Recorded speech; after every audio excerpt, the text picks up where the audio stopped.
berkuasa di muka bumi ini sebagai kaum muslimin dari zaman Nabi SAW, sudah saya sebutkan lebih dari 1300 tahun.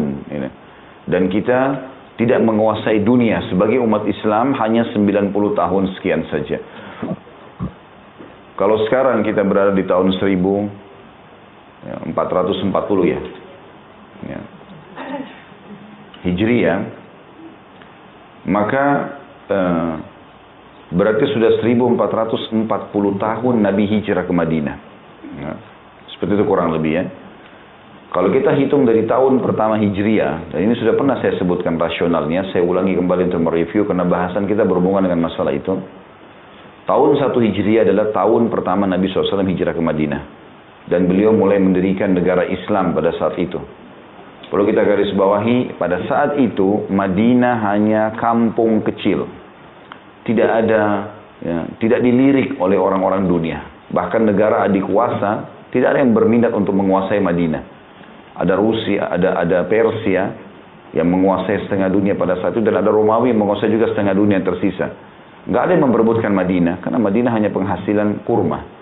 Nabi SAW pergi ke sana, lalu mendirikan negara, dan tidak pernah satu kali pun disebutkan dalam riwayat Nabi SAW safar ke Romawi atau ke Persia untuk mencari tahu tentang peradaban mereka, ekonomi mereka, militer mereka, sama sekali. Nabi SAW membangun dari nol, asasnya Al-Quran dan Sunnah. Nggak ada yang lain. Halal yang Allah halalkan, haram yang Allah haramkan. Diterapkanlah hukum tersebut di tahun 1 Hijriah. Mulailah berdiri negara pertama Islam, 10 tahun, bahkan masuk tahun ke-11, Nabi SAW berhasil menguasai seluruh jazirah Arab. Di tahun 11 sampai tahun 13 Hijriah, Abu Bakar menyelesaikan fitnah internal. Karena muncul para penolak pembayar zakat. Mereka menganggap zakat hanya wajib dibayar pada saat Nabi SAW hidup. Maka dikenal dengan mani'uz zakah, dan Abu Bakar memerangi mereka. Muncul nabi-nabi palsu. Mereka melihat bagaimana Nabi SAW dengan 10 tahun di Madinah berhasil menguasai jazirah Arab. Maka mereka juga keluar mau mengaku sebagai nabi. Muncul Musailamah al-Kadzdzab, muncul Al-Aswadul Unsi. Maka ini semua muncul dan diperangi oleh Abu Bakar.